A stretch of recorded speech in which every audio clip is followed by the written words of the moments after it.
For everybody, I would say that animals can't speak for themselves. We need to understand what their requirements are and do what is needed. And if we can do that, then animals will not be living in unnecessary pain and suffering. But if you find an animal in distress, immediately report to an organization like Blue Cross of India, where it can be rescued and provided treatment. You don't have to pay anything for that, but you can save a life. Greetings from J. Krishnan and welcome back to my part 2 of this interview. In our earlier part, we had Dr. Jeena. She gave a very useful and comprehensive information regarding how to maintain your pet animal at home. Now in part 2 of this interview, we have Mr. Vinod Kumaar, who was former Assistant Secretary, Animal Welfare Board of India, and presently he is a General Manager, Blue Cross of India, Chennai. Welcome Mr. Vinod Kumaar, nice to have you in this interview. Mr. Vinod Kumaar, Blue Cross of India, when was it founded? Blue Cross of India is a charitable organization that started its operations in 1959 itself, and it was legally registered as a charitable society in October of 1964. The founder was Captain V. Sundaram. He was an Indian airline pilot, and his wife Usha Sundaram, she was also a pilot in India, and their son Dr. S. Chennai Krishna. So they founded the Blue Cross of India. And if you want to know what Blue Cross of India is, basically we must understand that animals, there are many people who have pets in their homes and they take care of their needs. Suppose if the pet is not well, they take the pet to a veterinary doctor. But in India we have millions of animals that live in the streets: dogs, cats, sometimes horses, cattle. And when they become sick or injured, they are most vulnerable because they can't speak to anybody and tell how they feel. When pet dogs are not well, the owner will take them to a veterinarian and provide the treatment. But those animals that live in the street, they are totally vulnerable when they are sick or injured, because they cannot talk to anybody and tell how they are feeling. And unless somebody were to take them to a doctor and provide the treatment, they don't stand a chance. Because 90% of the time when a small wound is there, it may become infected and become dangerous for its lives. And there are many animals that loses their life itself because the wound will become maggot infested, and the entire face or the flesh is actually eaten away by maggots. And the poor animals cannot do anything. They don't have a hand or anything to even kill the maggots that are inside the body. So it is very important.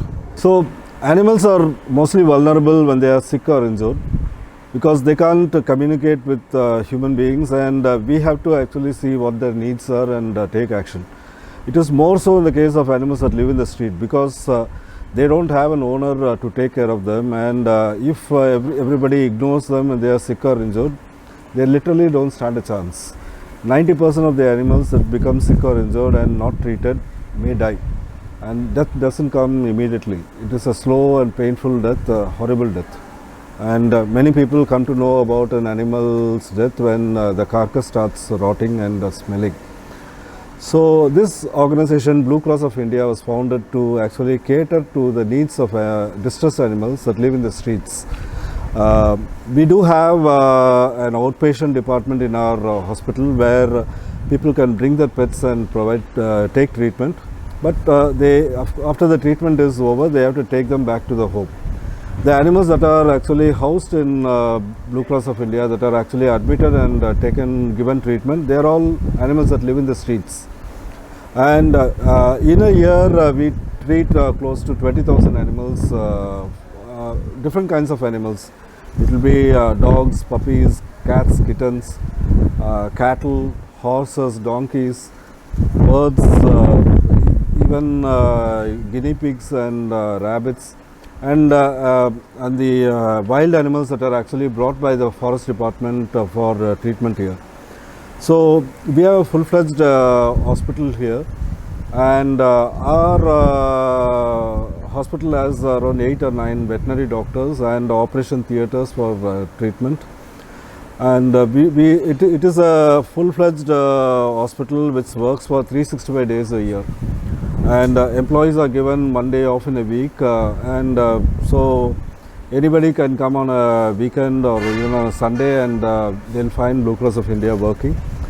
And we do actually rescue animals, 20 to 30 animals a day, every day from the streets. And we have developed certain ways where the citizens of Chennai city can report about an animal in distress to us. And we send our ambulances, a rescue team with ambulances to go and pick them up every day, bring them here and provide the treatment they deserve, they require. And everything that we do, all of these rescue work that we do is free of cost. The persons who actually report about an animal in distress doesn't have to pay 5 paise to Blue Cross of India. We as a charitable institution, charitable organization, we take donations from the public and people who want to help animals, and with those donations we actually provide all these services.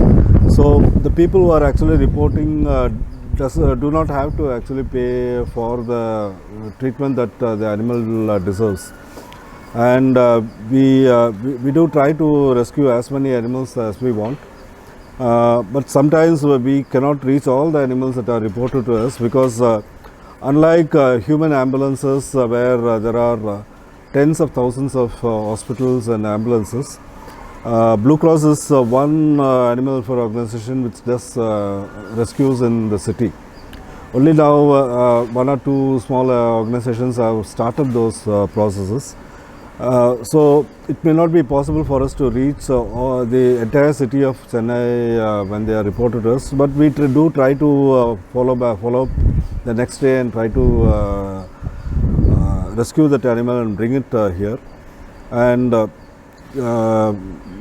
this month we are also going to start a new program of mobile ambulance services, where a doctor and a paravet will go in our ambulance vehicle, a fully stocked and state-of-the-art ambulance which goes to different areas in the city and provide treatment to the animals on the spot. Because we find, out of experience, we find that there are many animals that need not be brought to an hospital and even admitted, but can be given on the spot treatment and follow up for a few days. They'll be perfectly all right. Blue Cross of India, how many centers in India? Blue Cross of India is a standalone organization. We don't have branches in other parts of the country or even the state. We have our own branch in Kanchipuram district, where we house close to 150 cattle, cows and buffaloes, and around 20 dogs. But that's part of Blue Cross of India. We don't have branches in other parts of the country. It is a full-time job to take care of this organization, because at any point of time we have close to 1,800 to 2,000 animals that are taken care of by us in this organization. And it requires a lot of resources and infrastructure and manpower to run an organization of this size. And so it's not easy unless you have committed people and the resources to actually start an organization. It is, we feel that it is better to concentrate on what we have and do whatever we can do to save animals in Chennai city. So at present we don't have any plans to start an organization in other states or anything. We also hear the agency's name like SPCA or PETA, PETA. Can you just brief on those? See, like I told you, Blue Cross of India is a charitable organization registered as a society under the Societies Registration Act. Now, SPCA, as the name says, is a Society for the Prevention of Cruelty to Animals.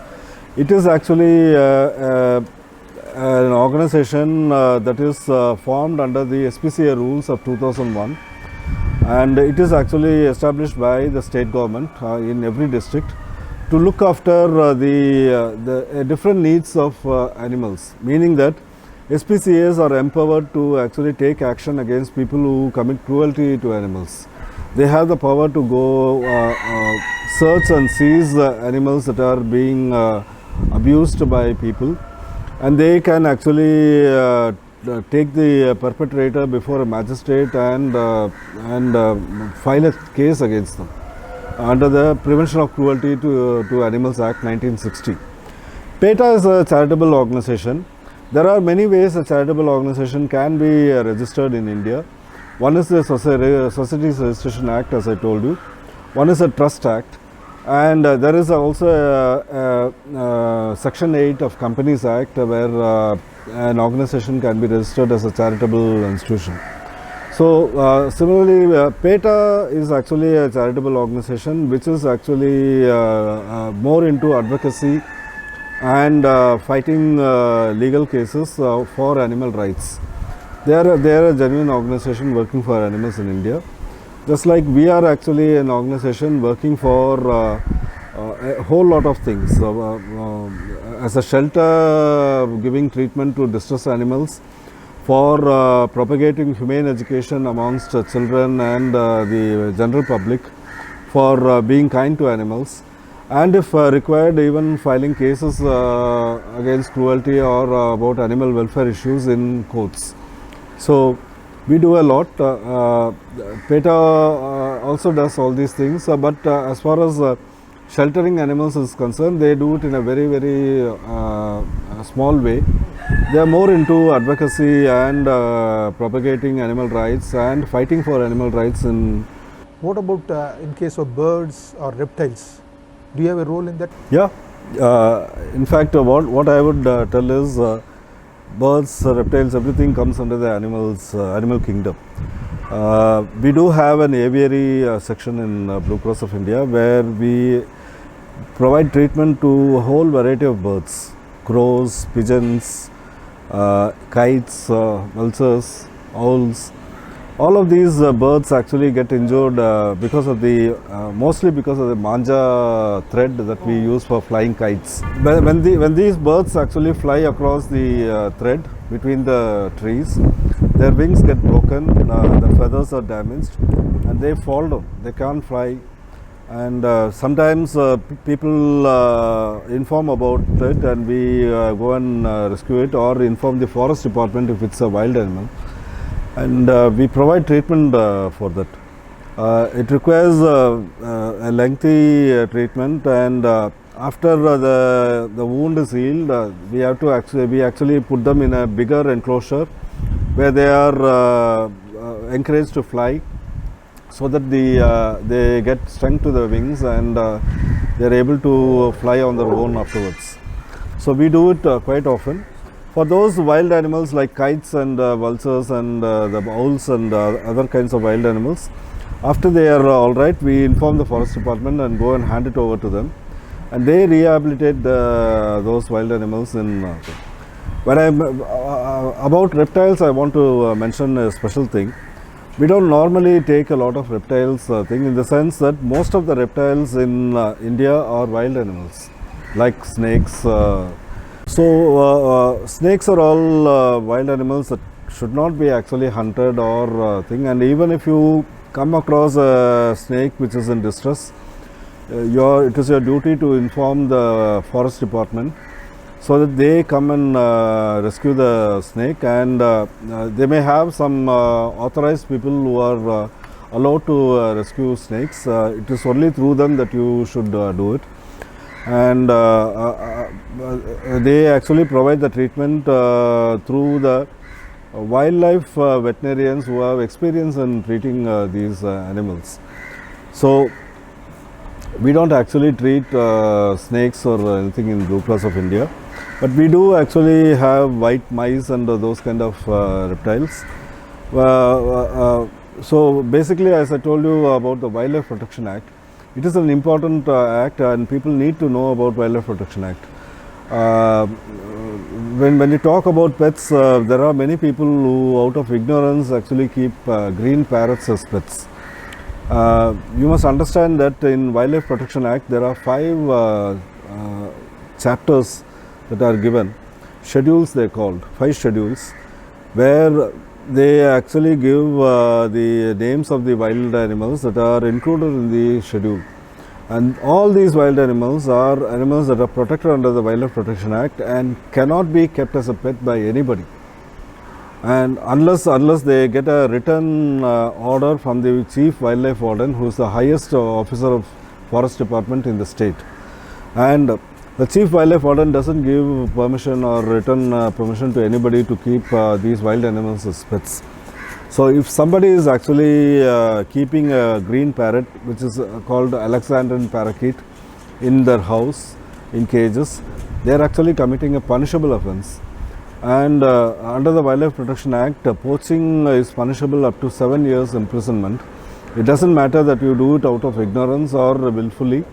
It's still an offence. If they decide to prosecute, then you're in really deep problem. It's my personal thing is the birds are meant to fly, and to keep them in cages inside your house and providing them good food, and you say that you actually love them and all that, but in fact we are actually imprisoning them in cages against their wishes, and it's not a good thing to keep a bird in a cage.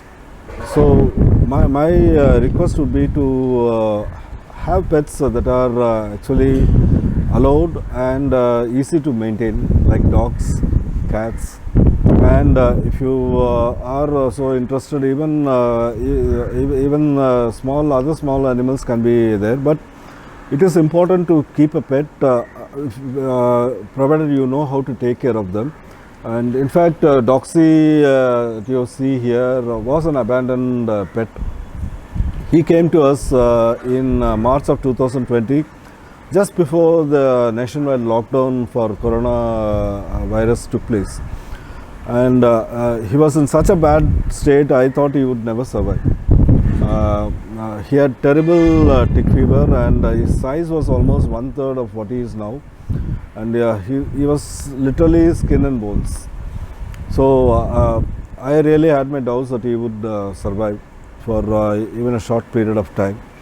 I told my doctor here in Blue Cross of India to provide all the treatment that he can get to try to save his life. Luckily, he responded to the treatment, and one good thing about Doxy is he has a voracious appetite and will eat whatever he is given. So that actually helped, because one good thing about animals is if they are eating normally, drinking water normally, and doing their ablutions and everything normally, then they are all right. One more important thing I want to convey to everybody is in many parts of the country you won't find an organization like Blue Cross of India where animals in distress and the street animals in distress are provided treatment. There are many places in India where there is not even a single organization or people who want to provide treatment to animals. But in spite of being here in Chennai for almost close to 60 years, I find that people actually report about an animal in distress very late. When an animal actually gets injured, the immediate thing that is required is to report about the animal in distress immediately, so that the animal can be, the dog or a cat or even a cow can be immediately rescued and the treatment started, so that they have a better chance of healing and returning back to the same location. As times goes by, the animals become weak, the infection becomes deep, and sometimes maggot injuries happen, maggot infestation happens, which is basically those places that the animals can't reach, like the head or the neck. Flies will come and lay their eggs, and literally what happens is the eggs will hatch into maggots, and they start eating the flesh from inside out. The animal cannot do anything. At least human beings, we have ants where we can even try to pluck away things, but they cannot do anything. they undergo terrible torture, and unless somebody were to go and pick them up and remove the maggots and provide treatment, I have seen dogs or cats where the entire one half of the face, including the eyes, the nose, everything eaten away by maggots. They are alive. They are still alive, and they literally undergo the pain of being eaten away every day. And so my request to citizens would be that if you find an animal in distress, immediately report to an organization like Blue Cross of India, where it can be rescued and provided treatment. You don't have to pay anything for that, but you can save a life. People should understand one thing, that animals like dogs and cats, they are territorial animals, in the sense that when they live in a particular place, that is the only place where they are comfortable and they can survive. A dog living in your street cannot be taken to the next street or even 2 streets away and put there and expect the dog to live there happily or comfortably. Since, as I told you, dogs are territorial, the dogs living in that street will attack because he is an intruder to the street, to their territory. They will attack, they will not allow the dog to remain there. There will be fight between them. Most likely scenario would be the dog will be chased away from the place. That is why I said the dislocation or abandonment is actually a very cruel thing. And there are people who sometimes cannot even stand the sight of dogs. They want all the dogs to be removed or taken away by somewhere, and it is actually illegal. Dogs have the right to live in India, and it is actually an offence and a violation under the PCA Act to dislocate an animal simply because you don't like it. The only way to actually manage the street dog population is to sterilize them and vaccinate them against rabies. For that, the local body like the Greater Chennai Corporation or a municipality or a panchayat, they have the obligation under the animal birth control dogs rules to catch the dog, take them to an animal welfare organization or a pound, do the sterilization and give them post-operative care for 5 days, and then vaccinate them against rabies, and then go and leave them back in the same place. They are better off in the streets. And most of the animals that you see on the streets, they are not ferocious predators or anything.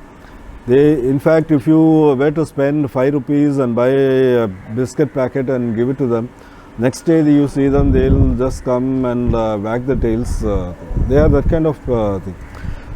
If you know how to actually deal with animals and interact with animals, you will not find them a menace or a threat to you, and in fact they can be a source of happiness to you.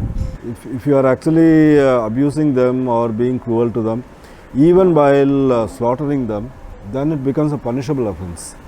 So we have to learn to be compassionate and learn to live and let live. They also have a right to life in our universe. And it's not just human beings who shall live in this universe. Every animal has a right to live. And one important thing I wanted to convey to the viewers of Krish TV is there are many people who are compassionate to animals. They spend their time, resources and money to buy food and give food to animals that live in the streets.